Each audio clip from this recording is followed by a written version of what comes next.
संसार में भगवान की कथा कोई गा सके और भगवान की कथा कोई सुन सके ऐसा कोई है ही नहीं। बोलो रामचंद्र भगवान की जय। संसार के किसी भी जीव में इतनी सामर्थ्य नहीं है कि वो भगवान की कथा कह सके, अब किसी में इतनी सामर्थ्य नहीं है कि कोई सुन सके। महाराज जी, तो फिर कथा कहता कौन और सुनता कौन? तो कहते हैं भगवान की कथा वक्ता के हृदय में बैठकर भगवान स्वयं ही बोलते हैं और श्रोताओं के हृदय में बैठकर के सुनते भी स्वयं हैं। बोलो रामचंद्र भगवान। कहने वाले भगवान, सुनने वाले भगवान। अब इसमें फायदा हम लोगों को हो जाता है। जीवन के दुख दूर होते हैं, जीवन के संकट दूर हो जाते हैं, तो इससे बढ़िया लाभ और क्या हो सकता है?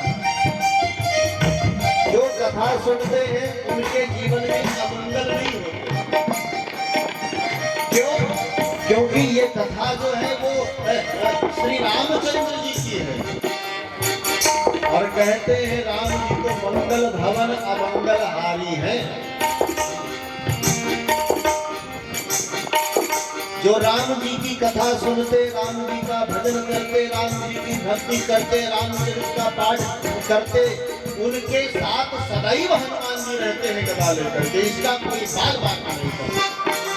रक्षा के लिए हनुमंत लाला।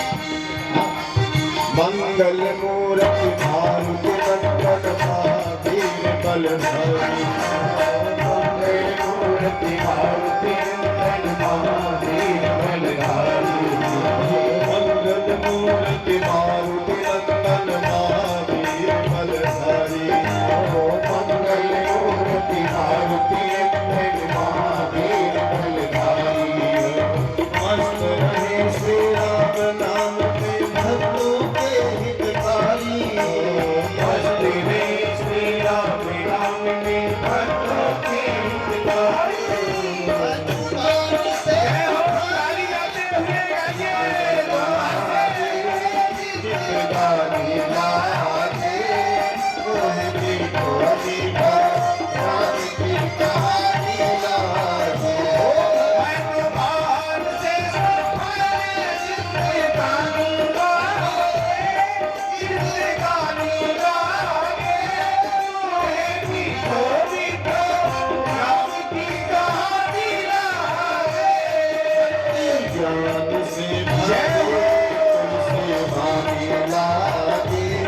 तुलसी बानी लागे कोई भी को राम की कहानी लागे। भक्ति ज्ञान सो भैरो तुलसी लागे। तुलसी बानी लागे कोई को राम की कहानी लागे। ज्ञान से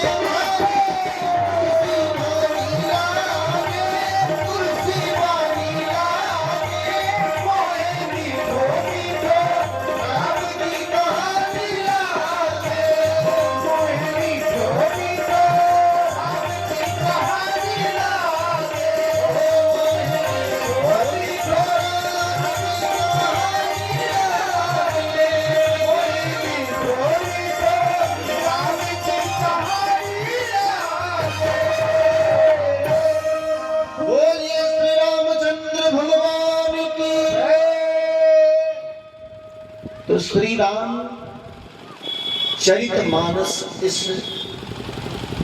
ग्रंथ का नाम है। भगवान शंकर इसके रचयिता हैं। गोस्वामी तुलसीदास जी इसके प्रकाशक हैं। जब तुलसीदास जी ने ग्रंथ रूप में रामचरित को तैयार किया तो कई बार लोगों के मन में आजकल भी बहुत प्रश्न आते हैं, महाराज जी रामचरितमानस में रखा क्या? कई लोगों से आप कहो भैया कथा हो रही है चल कर सुन लो, लोग कहते कथाओं में क्या रखा है महाराज। तो जब तुलसीदास जी ने ग्रंथ तैयार किया और उस समय ऐसा नियम था, किसी भी प्रकार से समाज के कल्याण के लिए सामाजिक ग्रंथ का निर्माण हो तो उसका काशी के विद्वानों के द्वारा उसका अनुमोदन कराना हो। यदि काशी के विद्वानों ने उसको निरस्त कर दिया तो उसका प्रचार प्रसार नहीं होता, और यदि काशी के विद्वानों ने उसे प्रमाणित कर दिया तो कहते हैं फिर उस ग्रंथ को जन तक पहुंचाने का प्रयास होगा। गोस्वामी जी ने ग्रंथ तैयार किया, काशी पहुंचे, विद्वानों की बड़ी सभा लगी थी। विद्वानों से तुलसीदास जी ने ग्रंथ भेंट करते हुए निवेदन किया, भगवान शंकर की कृपा से भगवत श्री रामचरितमानस नाम का मैंने ग्रंथ लिखा है, और जहां तक मेरा विश्वास है कि संसार के समस्त मनुष्यों का कल्याण इसमें निहित है। तो काशी के विद्वानों ने तुलसीदास जी से कहा इस ग्रंथ में क्या है, इसमें है क्या। गोस्वामी जी ने जवाब दिया, एहि रघुपति नाम उदारा, एहि रघुपति नाम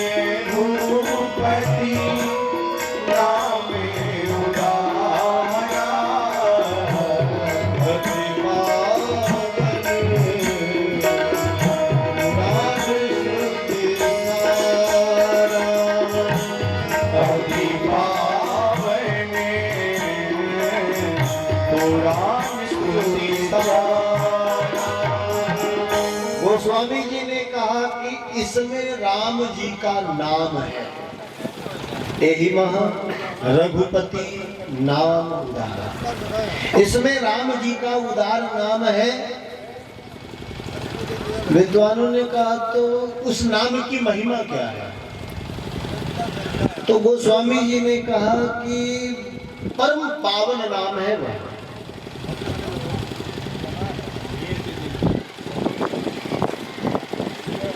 विद्वानों ने, काशी के महापुरुषों ने कहा गोस्वामी जी से, तो जब इतना पावन नाम है, इतना उदार नाम है, तो इस नाम को जपने वाला कोई महापुरुष हो उसका नाम बताओ। तो कहते हैं गोस्वामी जी ने कहा दूसरों का क्या कहें, आपके घर के जो देव हैं, भगवान विश्वनाथ, भगवान महादेव, वह इस नाम को सतत जपते हैं।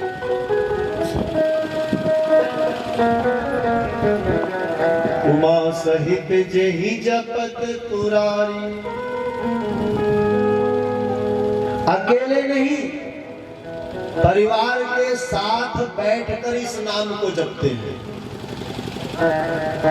अब तो विद्वानों को बात एकदम चुभ गई, क्या बोल रहे हैं, भगवान शंकर को इस नाम से क्या मतलब भाई, शिव महादेव है। गोस्वामी जी ने कहा भाई शिव इस नाम को जपते हैं।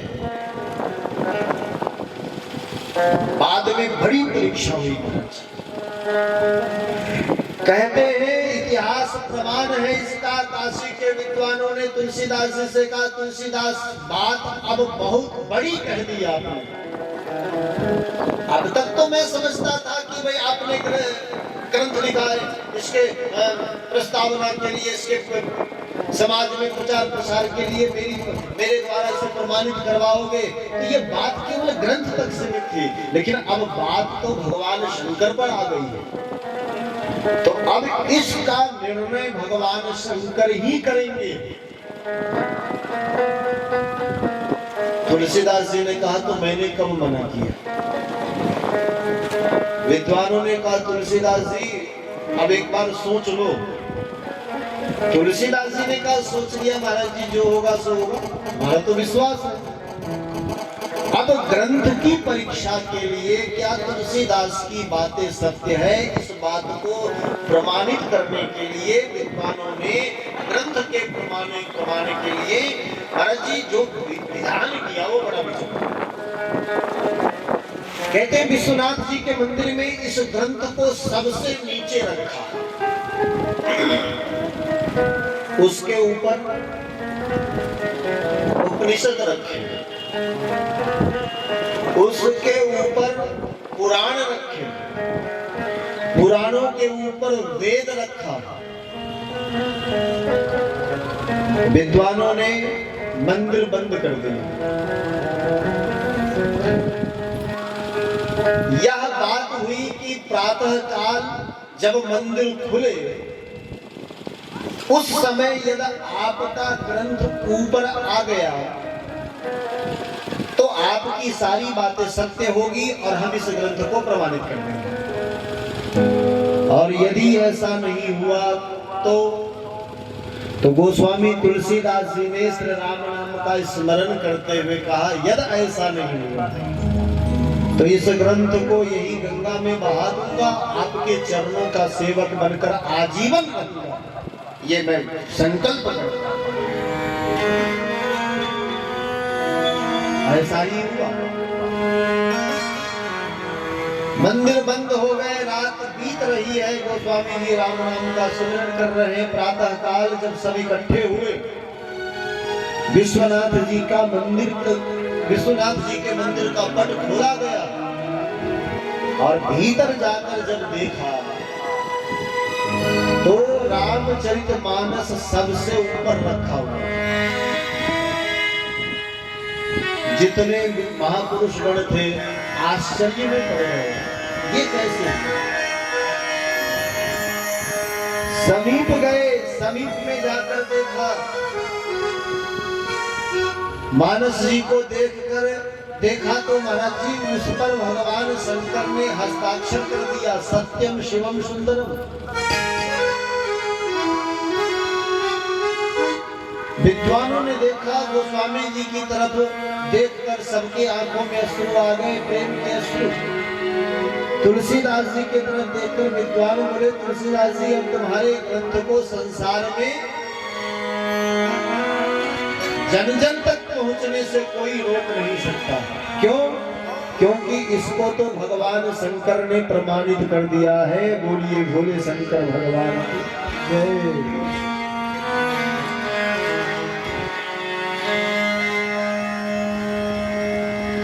और इस प्रकार से इस ग्रंथ का प्रकाशन हुआ और तब से ग्रंथ का जो प्रचार हुआ, इस रामचरितमानस का जो प्रसार हुआ, जन जन तक पहुंचा। अरे जन जन तक नहीं, आज संसार का कोई भी व्यक्ति क्यों न हो, और मैं यदि ये बात कहूं तो अतिशयोक्ति नहीं होगी, संपूर्ण धरती पर जितने भी पंथ हैं, जितने भी प्रकार के धर्म हैं, किसी भी धर्म का व्यक्ति हो, किसी भी पंथ का व्यक्ति हो, रामायण की चौपाई को जरूर पढ़ता है। क्योंकि बिना राम जी के चरित्र के जीवन में किसका कल्याण हो सकता है?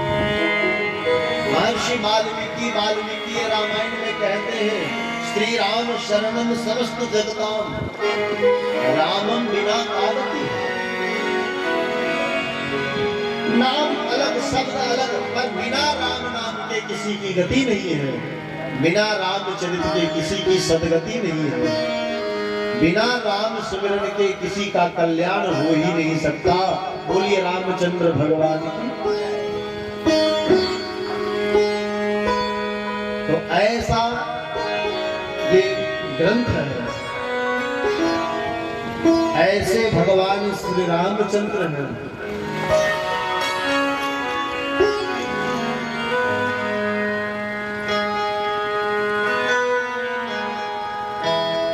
जिनकी कथा हम आप सभी श्रवण करने जा रहे हैं। इस महायज्ञ में कथा क्रम में हम आप सभी रामचरितमानस के माध्यम से कथा सुनने जा रहे हैं। इसलिए रामचरितमानस के संदर्भ में कुछ भूमिका हम आप सब सुन रहे हैं। कहते हैं राम सबके हैं। राम शब्द का मतलब ही होता है रमन्ते योगिनोऽस्मिन् रामः, जो सब में रमन करने वाले, अथवा तो सारा ब्रह्मांड जिसमें रमन करता है यानी निवास करता है, श्री राम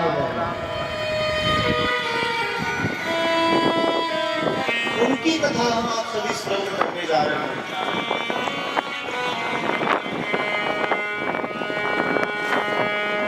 जो मनुष्य को मनुष्य बनाते, मानव का दर्शन, बहुत आश्चर्य और विचित्र बात मैं आपसे निवेदन करूं। श्री रामचंद्र जी के विषय में समाज में जो धारणाएं हैं, विचारधाराएं हैं, श्री गोस्वामी जी महाराज राम जी को भगवान ब्रह्म परमात्मा ईश्वर जगदीश्वर इन सब विशेषणों से विभूषित करते हैं। लेकिन इस संसार में बहुत प्रकार के लोग हैं, जिसमें कुछ ऐसी बुद्धि वाले लोग हैं जो राम जी को भगवान नहीं मानते, श्री रामचंद्र को महापुरुष मानते हैं। और ये कोई नई बात नहीं। श्री राम जी को महामानव कहने वाले, राम जी को महापुरुष कहने वाले आजकल के लोग हैं, ऐसी बात नहीं। ये तो ये शंका, ये बातें अनादिकाल से चली आ रही हैं। कहते हैं रामचंद्र जी के समय में भी कुछ महापुरुष ऐसे थे जिन्होंने राम जी को भगवान नहीं, राम जी को राजकुमार माना। आज भी बहुत से लोग, कुछ लोग राम जी को भगवान कहते हैं, कुछ लोग राम जी को दशरथ नंदन राजकुमार कहते हैं, महामानव मानते हैं।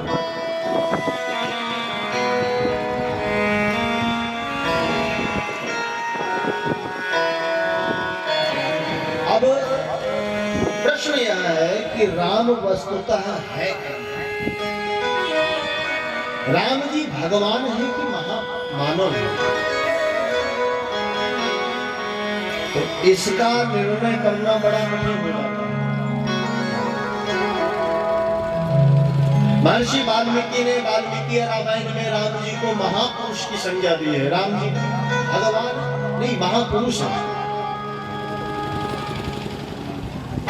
और इसका कारण यह है कि राम जी को आप भगवान मानो तो कल्याण है ही। राम जी को यदि आपने महामानव मान करके भी स्वीकार कर लिया तो भी आपका कल्याण है। बोलो रामचंद्र भगवान की। क्योंकि मानवता का संदेश यदि कहीं से प्राप्त होगा, मानवीय गुणों का जब चित्रण करना होगा, वर्णन करना होगा, मानव का जब प्रमाण देना होगा, तो वहां राम जी के गुणगण ही सम्मिलित होते हैं।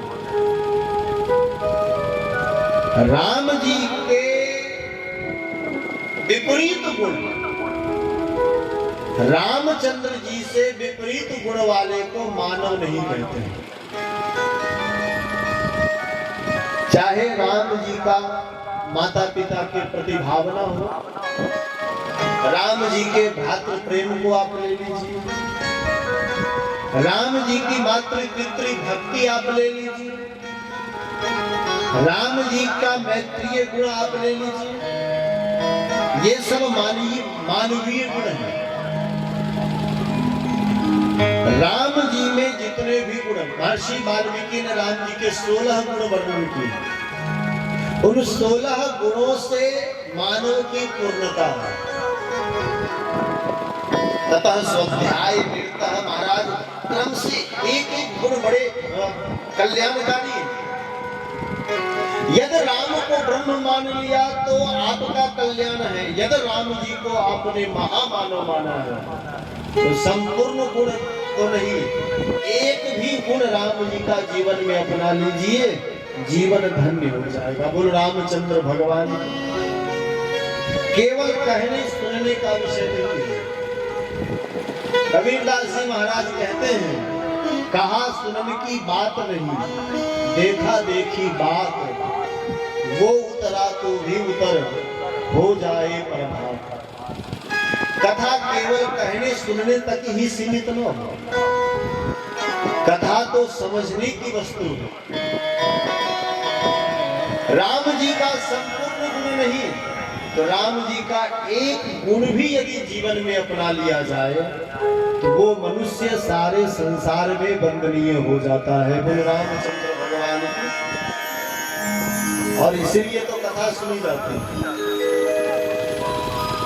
और इसी उद्देश्य से गोस्वामी जी ने राम कथा को, श्री राम जी के चरित्र को ग्रंथ का रूप दिया, जन जन तक इसको पहुंचाया। और तब से लेकर आज तक और आने वाले हजारों वर्षों तक लोग इसे पढ़ेंगे, सुनेंगे, समझेंगे, गाएंगे। क्योंकि जब कहीं मानवता की बात आएगी तो रामचरितमानस की चर्चा जरूर होगी। क्योंकि जीव को मनुष्य बनाती है राम जी की कथा।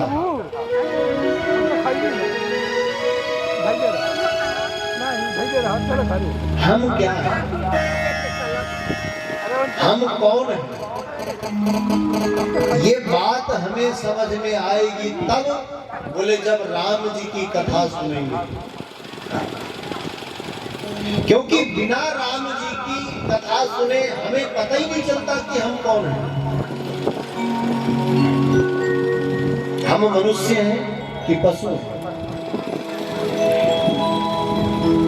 नीतिकारों ने लिखा है, मानव और पशु में बहुत बड़ा अंतर नहीं है, समानताएं बहुत सी हैं, अंतर बहुत नहीं है। आहार निद्रा, मानव और पशुओं